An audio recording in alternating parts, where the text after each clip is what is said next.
Welcome, everybody, to another episode of the Fell Into Food Podcast. I am your host, Chef Jeff Fell, soon to be the #1 food podcast in the world. And we've got a good one today. My guest is a true flavor explorer who operates at the highest levels of the food industry, but his real passion is uncovering the stories that make a dish truly great.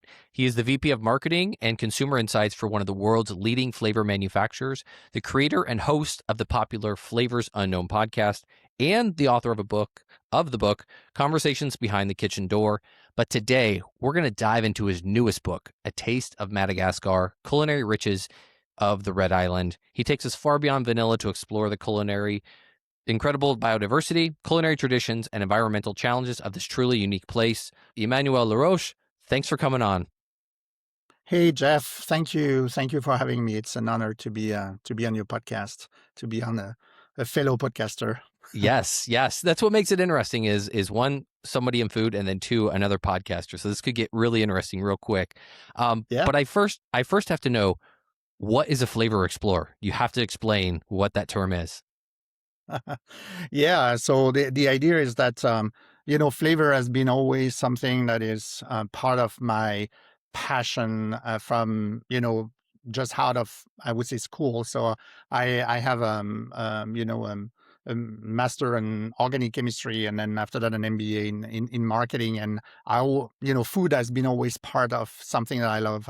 You can tell from my accent that I'm not from New Jersey.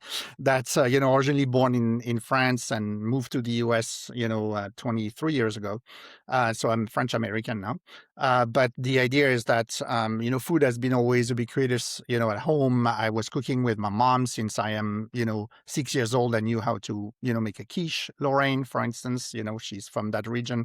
And then I was always wanted to find a job that put me in this intersection of science and then food. And I discovered, when I validated my MBA, I did an internship with a flavor industry in the south of France, in Grasse, which kind of the hub of the flavor world and the flavor industry in France. And I found a passion for that industry, and I'm still in that industry like 30 something years after.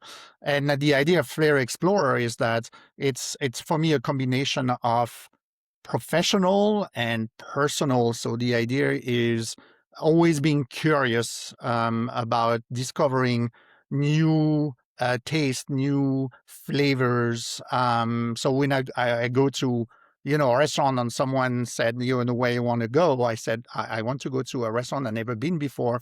Or, I'm going to a restaurant, I'm going to look at the menu, and I want to make sure that I select something that I found really intriguing, because always I think about, okay, what drew the chef to combine those things together? Is it coming from his background? Is it coming from the experience, things that I like trips that he has made in another country, and blending things together and so on. So that's for me always this exploring that world of flavor that never disappoint, and always brings something new.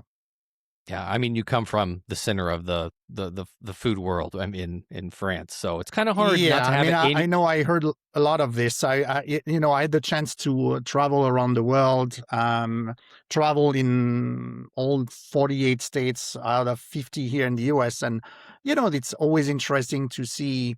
So let's cover maybe that topic, because yes, Yeah. I'm French. Yes, I've been born in France, but, Japanese cuisine is fantastic, and there's as well a long tradition about Japanese cuisine. I think the French maybe were the first one to, maybe create the brigades, and then after that, classified recipes and organized recipes. But, if you go to Mexico, there is fantastic, tradition and heritage, and different way of cooking. And, French is always very refined and subdued. And in Mexico, it's like, how you use fire, for instance, and in order to grill meats, and or spices, and it brings something really different. And then I love, in fact, being here in the US, because I found chefs in American chef being much more adventurous. They are Mm. not, let's say, driven by maybe years of tradition from, the French cuisine and saying that this has been done like this, for many years. So I understand that you want to keep the tradition, but as well, you need to explore, you need to stay curious as well, and you want to, to experiment. And that's the reason why I created the Flavor Unknown podcast, because I was just fed up like going back to France and was saying like, exploring American food is fantastic. And French people was telling me, why? We don't understand. It's burgers and pizza and hot dogs. I mean, what are you talking about? I'm like, if you would spend the same number of hours preparing your trip about like exploring like the national park, on west side of the country, of researching, food and restaurant in the US, you will discover that there's a lot of other things beyond like, the main chains of fast foods. But Well, yeah, and, so and in America, you have that blend, right? The melting pot. So you do get this yeah. really cool hybrid blend of somebody who has, like you said, a Mexican heritage, and they want to blend that with some other piece. Maybe they married into Korean, and so then they blend these Hmm. two fusions together, and you get these really cool flavor profiles from all over the country and what the Yeah. chefs here do. I absolutely love that. And I have to say that probably, you know, just maybe to balance a little bit what I said, if you go obviously to Paris, you are going to find this because there's a lot of influences, coming from, different parts of the world. But if you get outside of Paris, there's still a lot of the regional aspect and, and the tradition, which I'm not against it at all. I think it's, it's great. And, but there's room for everything. And then Absolutely. there's day that you want to try something different, from the prior day, and variety is what I like. So Yeah, variety's the spice of life. Absolutely. yeah, Let's exactly. let's let's talk Madagascar. It Sure. fascinates me because I don't know very much about it. So this is going to be a Hmm. lot of a probing just for my own knowledge. Your profile states, you first visited on a business trip related to vanilla, which, if Hmm. you don't know, that's where a lot of the world's vanilla is produced from. But you found, kind of an unexpected connection, and it really compelled you to research and write this book. So maybe talk a little bit about when you first realized that it wasn't just a business trip and a business opportunity, but really a reason why you felt the need to write a book about the country. Sure. So maybe to, you know, like step back a little bit for everyone listening, is like that they understand, where is Madagascar, because you are correct. When I started talking about Madagascar in the US, people said to me, "Oh, you mean the animation movie?" I'm like, "No, it's a real country. It's an island as well. It does exist." I'm like, "Yeah, it does." It's like so 250 miles west of the west coast of Africa. So Mhm. it's like really in between Africa and Madagascar. It's called the Mozambique Channel. It's under the tropic. And it's in fact the fourth largest island, on the planet. So it's about the size of Texas, just that the Oh, people, wow. realize. So it's not a small island.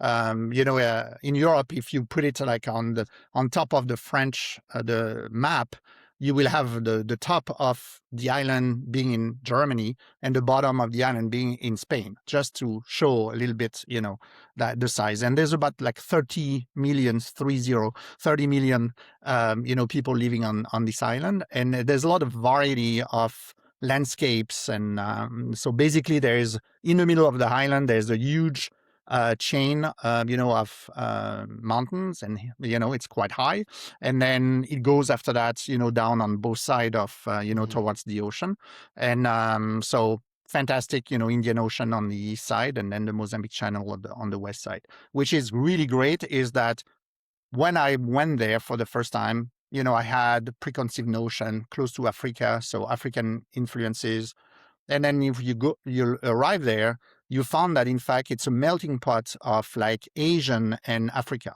So there's a lot of people that came in fact originally from Indonesia and that populated originally the island. So you have that influences that you can find, in food. But the idea is that, I came there for work, because, as you just mentioned, a great source of vanilla. In fact, 80% of the world production of vanilla comes from Madagascar. So 80% of the vanilla beans, are coming from, in fact, a small triangle area on the northeast part of Madagascar.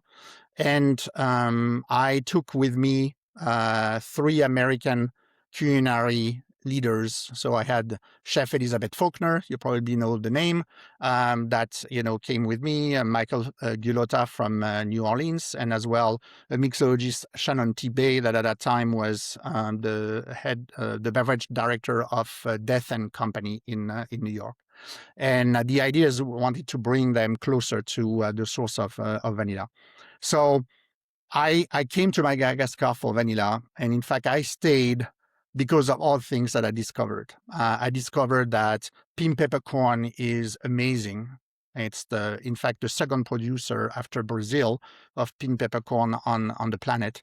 Like there's cocoa, which is amazing, profiled for chocolate bars, and then there is caviar. And I was like, what? What are you talking about? Right, So right. there is 11 ton of caviar being produced in, Madagascar, which is the first African and, Indian Ocean, caviar. And there is a wild black pepper, an endemic black pepper that you only find, on this island. So um, I stay for that, and then I discovered all those other ingredients, and I'm like, there's so much things here that in fact might end up into the table of the chefs, or the kitchen of the chefs around the world, but people have no idea it's coming from that island.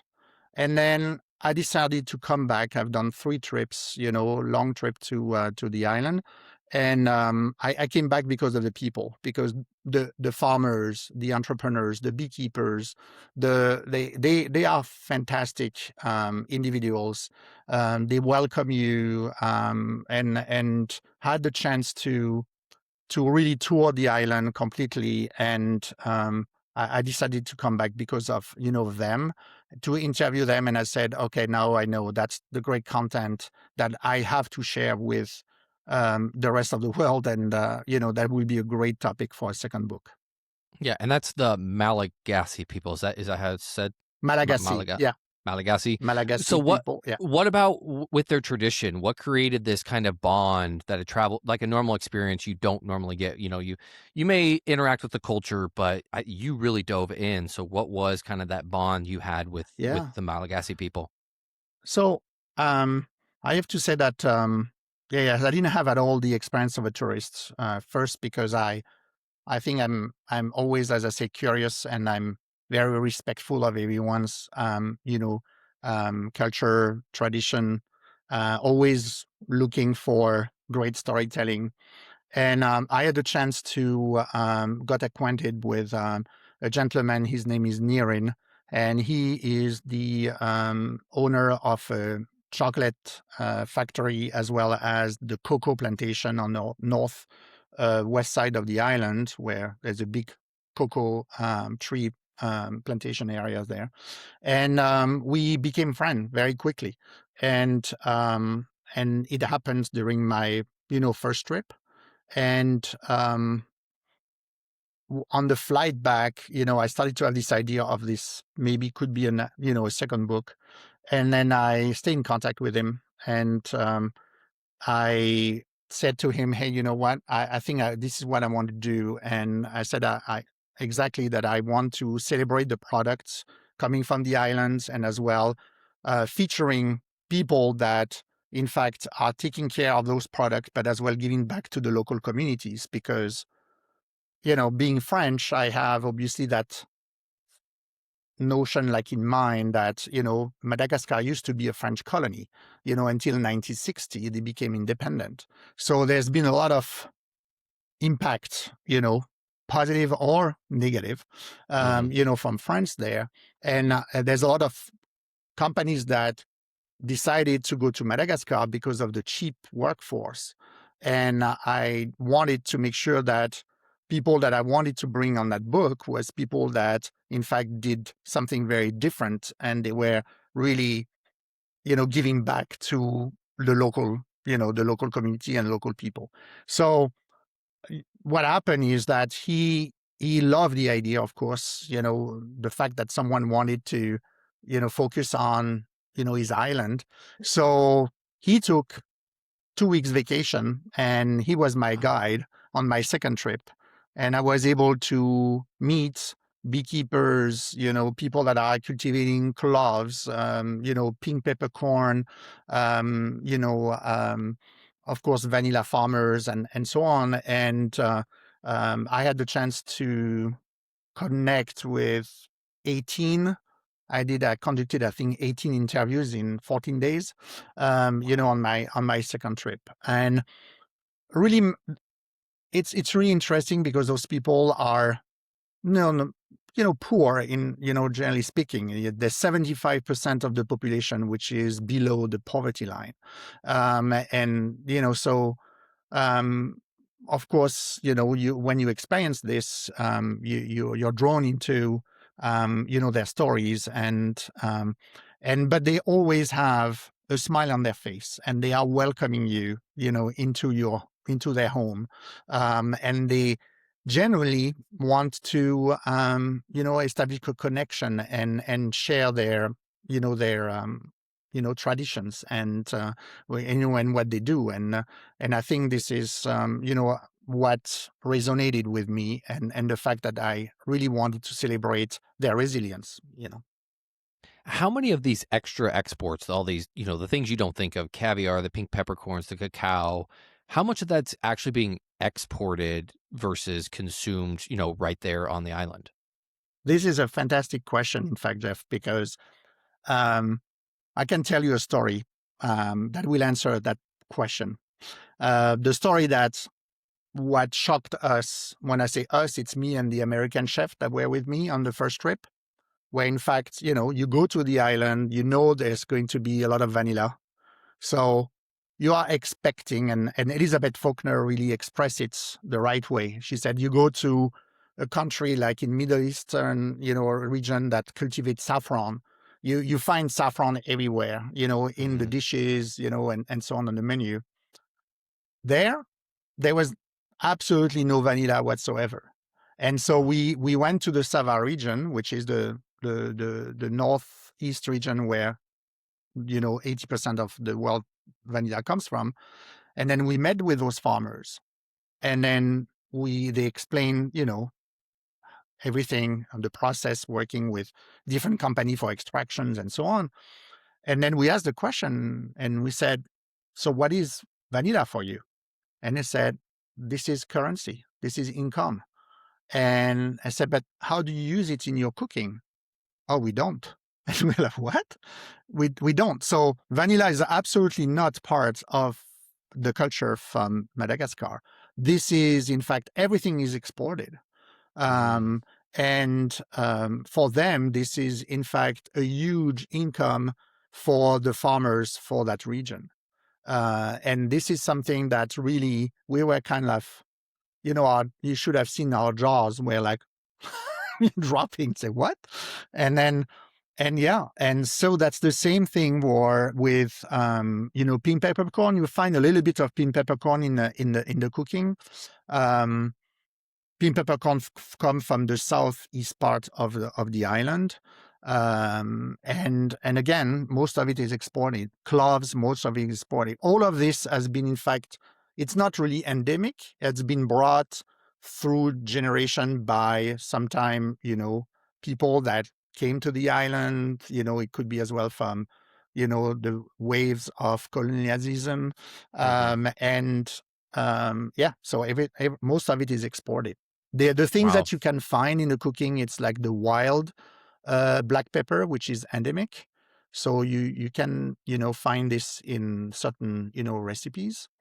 Um, but I think the most, I would say, probably ingredients, which is one chapter on my, or maybe there's two different one is an ingredient that's cultivated. It's rice, which is part of the Malagasy culture. They eat rice at the three meals from Mm, breakfast, lunch, and dinner. Different style, but and then the other one is an animal which is the iconic animal on the island called zebu, so Z-E with an accent and B-U.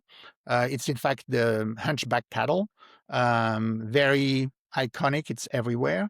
And of course, it's part as well of um, the meal, but like more celebratory meals. Some of those animals are sacrificed when maybe a farmer is marrying their daughter, or then they are having maybe a death in the family, and so on. So all the family gathered, and one of those animals are sacrificed, and people are eating. So but all the rest, like the vanilla, the cocoa, um, the caviar, definitely, the pink peppercorn, the cloves, I would say are exported. yeah, you just answered literally my next two because I was like, well, then what do they eat? If they have the most abundance of all these ingredients and they don't use them, what do they Yeah, eat? And then that zebu yeah, cattle also. yeah. What's the flavor of that? What is? I mean, given what grows there in their diet, what does that meat actually taste like? I mean, it's really beef, definitely. The closest, maybe with a little bit of I would say game, maybe a gamey like profile, but it's it's interesting is that at the capital, which the name is Antananarivo, it's a long name. Um, you have some of the new faces of like chefs, the new culinary faces of Madagascar that are bringing those ingredients. So you find vanilla in, you find pink peppercorn, you find some of the honey as well. You haven't spoken about honey, but we can talk about Hmm. it later. But and then you find zebu, but usually traditional recipe will be in stews. But then you do find it like more carpaccio style, which is like Oh, very okay. very different, and it's really delicious. Wow. What about the Malagasy? What about their approach to like time, tradition? Here in the U.S., everything is just go, go, go, go, go, so fast paced. What is it like compared to the U.S.? So they, that it's that's it. They taught me patience, which is not my forte. So, but yeah, you need to be patient because they live at the rhythm of, especially outside of the capital, with nature, and you need to realize that there's still 18 tribes, that lives, on this island. So there's a lot of tradition. The roads are not sometimes the best, so you need to have a lot of time as well to drive, a few miles. So it teaches you patience. So yeah, people take the time to, to enjoy life with their, family, and but I have to say that, the those in people, especially in a remote part of the island, they are, their main focus is to make sure that they can bring food on the table, for the family. And so it's a different reality, and in different philosophy in life. So in fact, they are focused on, by the end of the day, I fed my family, so Mm, it's really this idea of, it's sometimes they have the challenge is for them to project, and say, like in a month or whatever, because it's not the reality. The reality is, the day to day, and making sure that I can feed my family. yeah, it's just that simple. The simple life, yeah, just survive, Hmm. straight survival, not worried about Yeah. all the other things that are Hmm. in the world. You also say in the that the book is more than just it's not a cookbook, it's a travel log. What do you hope Yeah. readers that take on the book who've never never traveled the island. Probably a lot of people listening have never went to the island or will get Sure. to go. But what takeaway, is the single most important cultural or human lesson, from your journey that you would want someone to take? So I think that people need to think, and yes, it's about, the ingredients that I mentioned on the island, but I think for everyone who is a foodie and are interested into food, they need to realize that, there's human behind the ingredients. There's more than an ingredients that you put into your food, and your recipes. So, um, as an example, I never now see the vanilla bean the same way now after those trips, than before the trip. And an example, if like, we all have like bunch of like vanilla beans, at home for cooking or pastries or, baking. And then, sometime you look at it and you say, like, oh, this one is dry. And then you just throw it in the garbage, say, you know, now that I have seen the work that it takes and the fact that there's I don't know how many number of hours, when I say hours is month, number of the number of hands that beans have been through in order to come from a green bean, that first of all has been, I don't know if people understand that, but um the each individual orchid flower, because vanilla is a vine, and it's an orchid, and each of the flower are pollinated by hand, at the peak of the season. I had the chance to go in October, which is the blossoming season, end of September, beginning of October. And the farmer taught me how to pollinate one flower. They have to do that for each, and each flower produce, a bean. Um, so already it gives you like a perspective, and the story behind it. Sorry, I'm going to digress a little bit here, but the idea is that um, vanilla is origin from Mexico, and in Mexico, this is the only country that has this little insect that were able to pollinate, the orchid flowers, for Mm. the vanilla and produce vanilla beans. When throughout the time, especially French people that took that bean and tried to implement it in other part of the world, um, they took the insect with it, obviously, but the insect never survived anywhere else outside of Mexico. So all the vanilla that exists in other parts of the world, there's some in Africa, there's some in Asia, everything is pollinated by hand. So people need to realize that. And Wow. then after that, the idea is that, it has to be obviously turned into like a bean. So a green bean, the green has to be brought to companies that are going to curate the beans. They are going to select the bean. They are going to, sort them into quality and size and so on. So a lot of things happen. And for me, I don't see the vanilla bean the same way now. And there's no way that I'm going nowadays to have the bean getting dry in my kitchen. It's I too much respect to the craft, that I have observed and I witnessed. So I think that the one takeaway is like for everyone, when they are bringing those ingredients that come from different part of the world, Madagascar or other sources, they need to understand that there is people behind it. There is a craft. Hmm. There is a tradition. There's tradition, and if we are thinking vanilla without supporting those individuals in on that island, our, let's say, special moment that we may have in the kitchen with our kids, when we are baking, a cake and using vanilla and transmitting this from generation to generation might disappear. So that's for me, that was the main reason on this emotional bond that you have to imagine that, you know, connect people. Yeah, it's My very experience, our experience, but then their, I would say, livelihood and their tradition and their craft.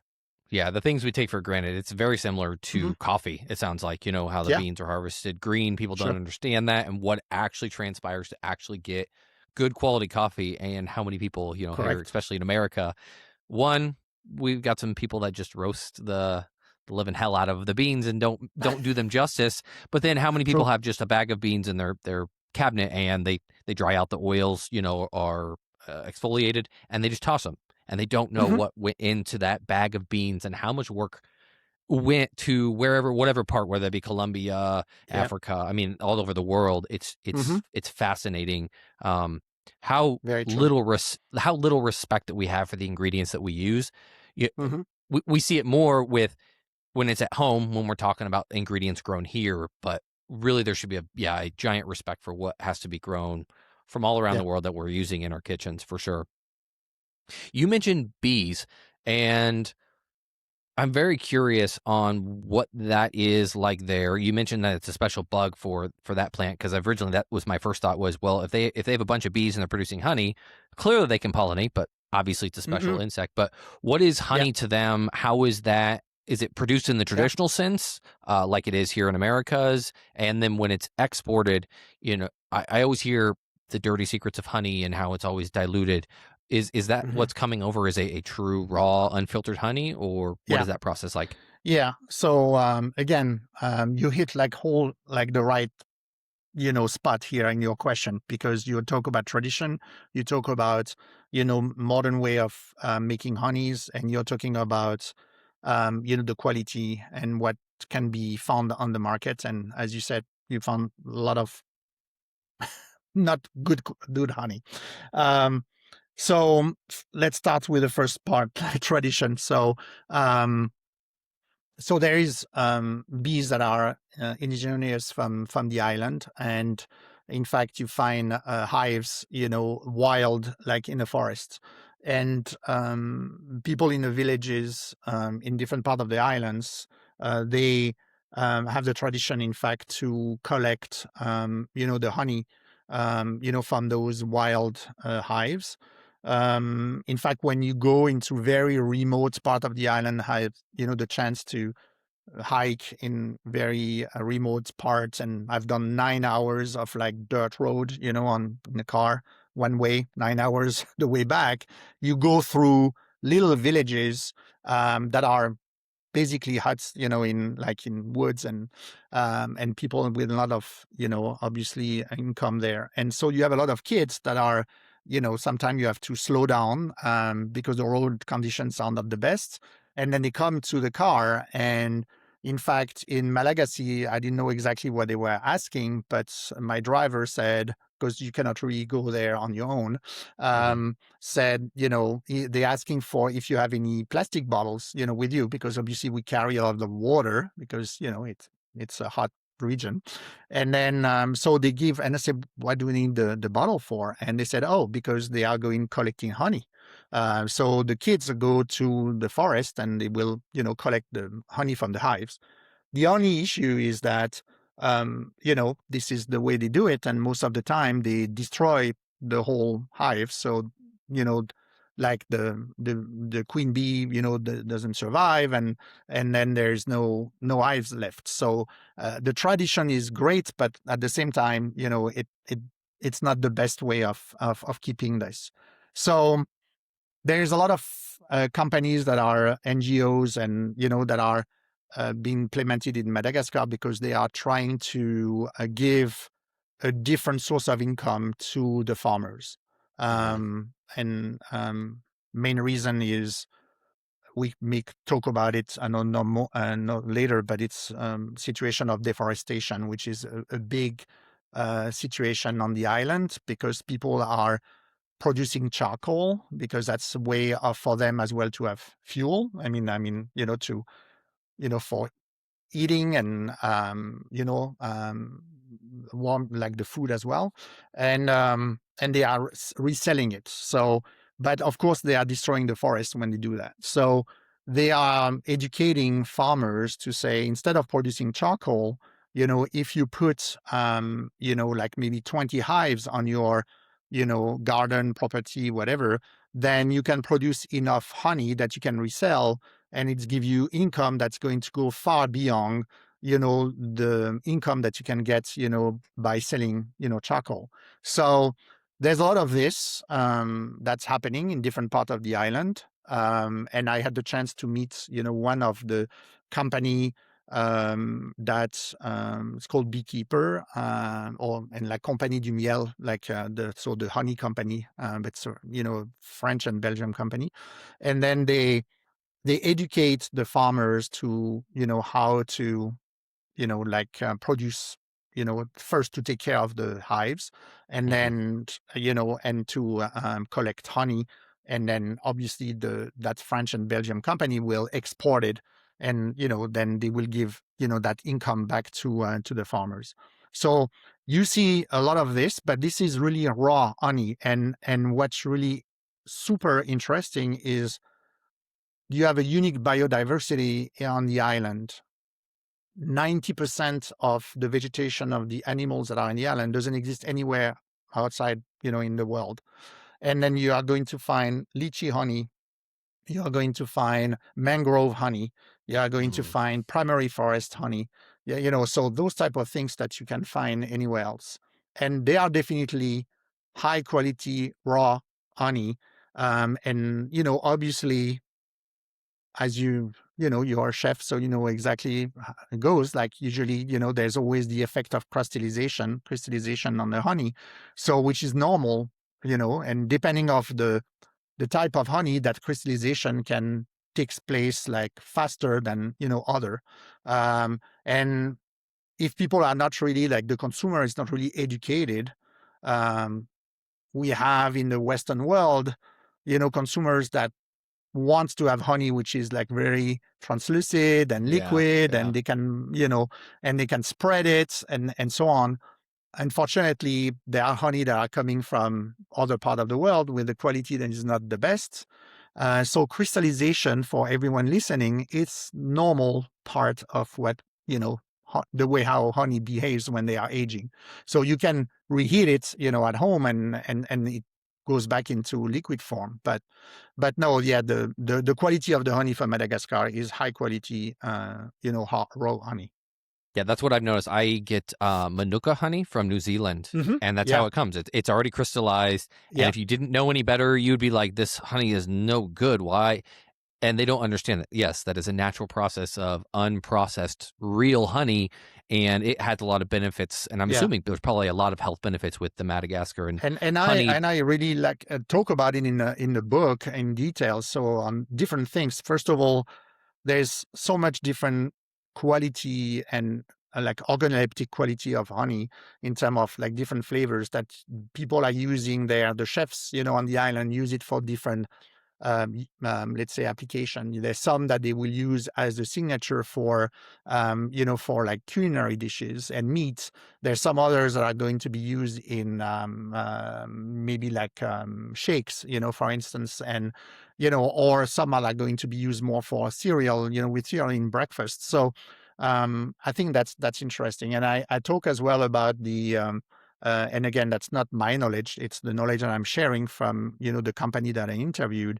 But it's the idea that yes, there's different quality of honey out there on the market, and the you people need to be educated about like the different aspect of honey, and crystallization is not a bad thing.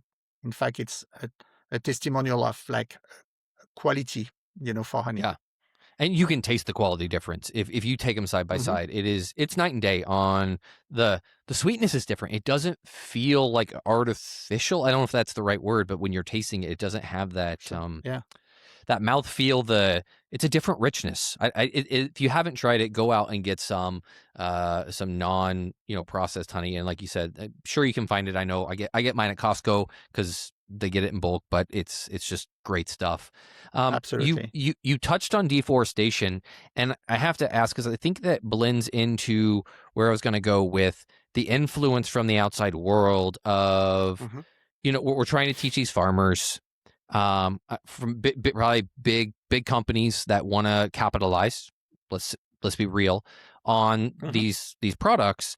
So is the deforestation because they actually want the wood? Are they needing it for manufacturing? Like, what is the reason behind that? And then what is kind of the influence that the outside world is having on their culture? Okay. So, um, I, being obviously originally French, and knowing the history of the colonialism, of France, from Madagascar, and what happened before 1960, before it became independent.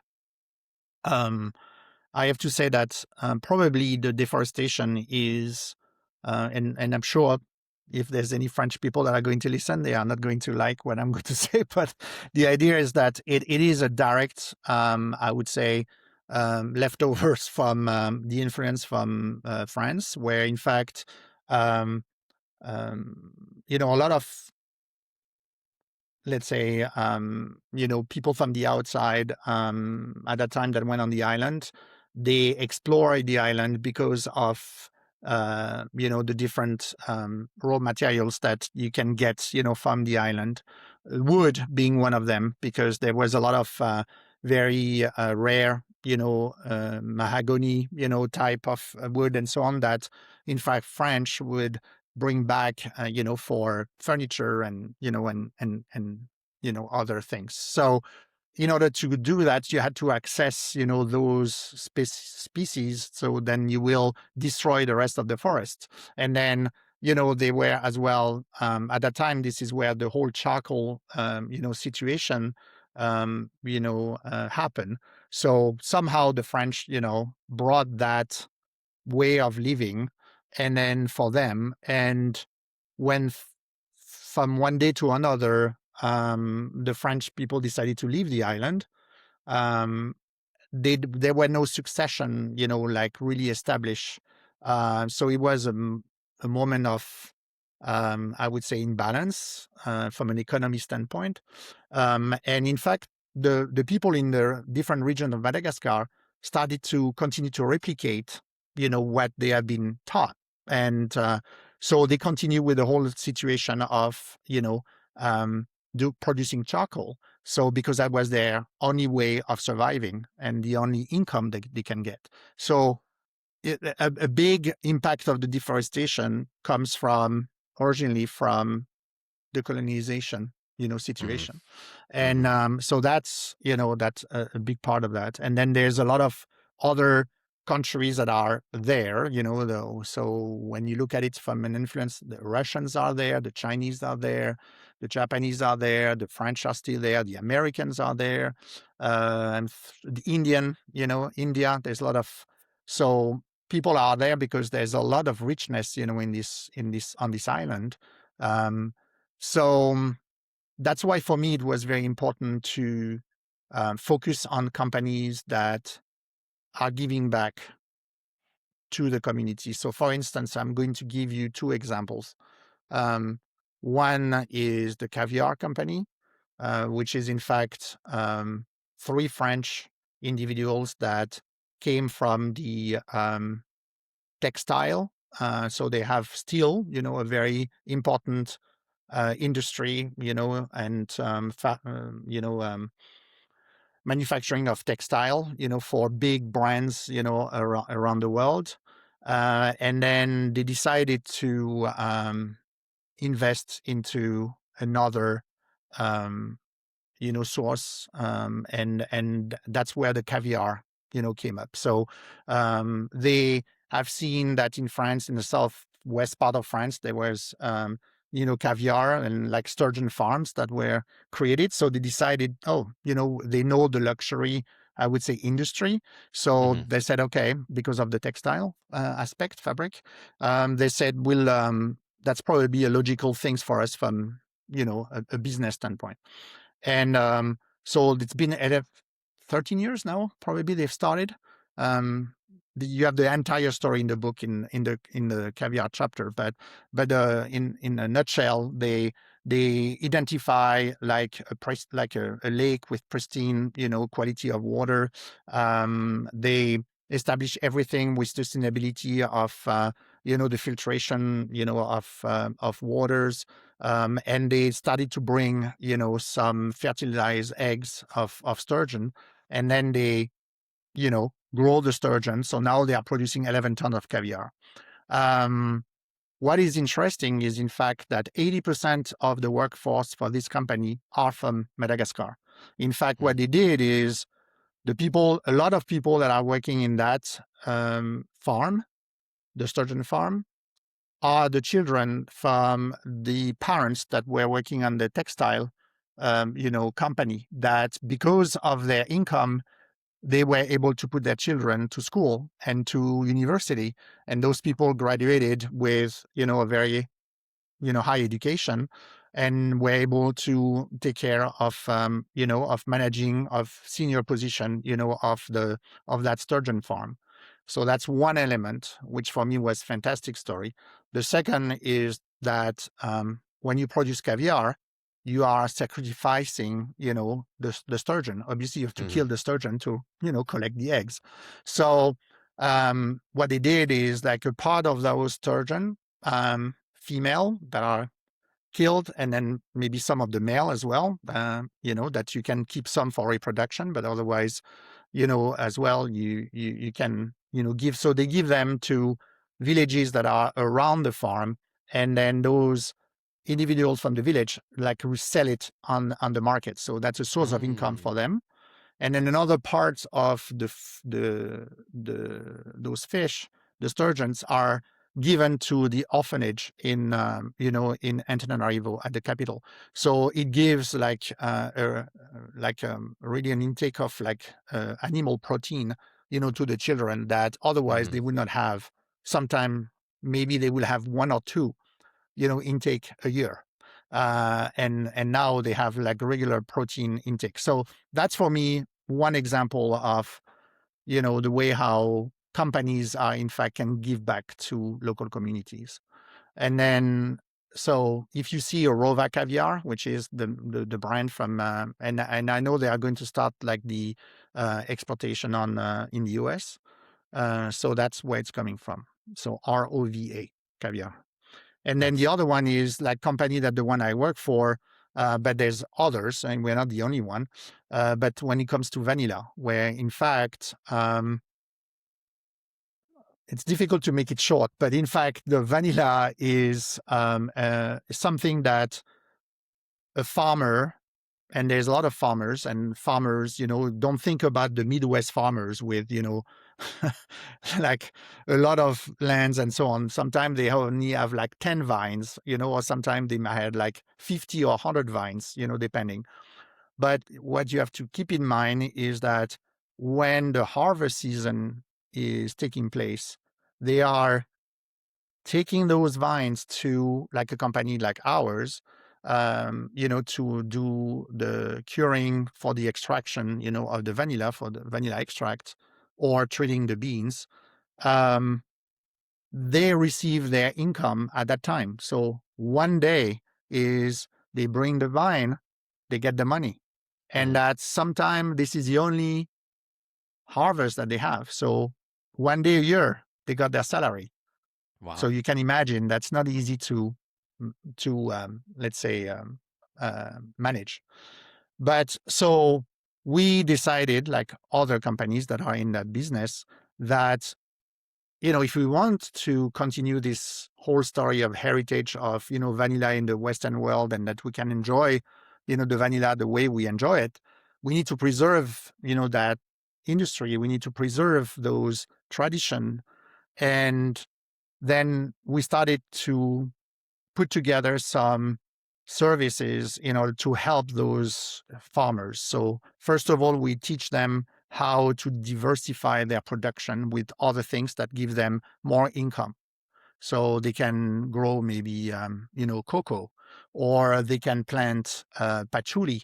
Patchouli is very important for fragrance. I mentioned it in the book as well. There's the whole chapter about, like, I call it, like, the search of essence, in Madagascar, which influenced the modern world of perfumery. And so patchouli, or they can grow vetiver, or they can grow, other botanicals that could be extracted for the world of fragrance. So that gives them more income, or we can help them with education for the children, or we can help them with health, plans, for their family and so on. So the idea is that we are not forcing anyone to sell us, the beans. We are offering them, that service that they can, subscribe to while they are selling the beans to us or like to other companies. So when we started the business, maybe we had 1,000 farmer that we work with. Nowadays, we are working with almost like 8,000 farmers Wow. because obviously we are giving back to the community, helping them, for the livelihood. And something that was very emotional for me when I went there, because I've been selling this vanilla, all my career at Simrise, the company I work for. When I had this interview with the chefs, Elizabeth Faulkner and the others, with the farmers, and we said, "Do you have any question for us?" And at the end, one of the farmers said, "You are from Simrise, correct?" And I said, "Yes." So he said, "Can you tell us that you will never leave the island? Because, in fact, this is the future of our children."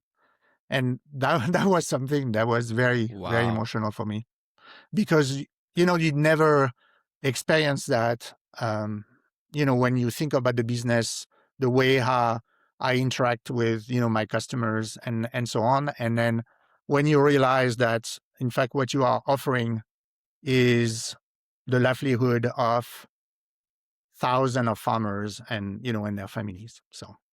That So that that's impact. for me very, very impactful and very emotional.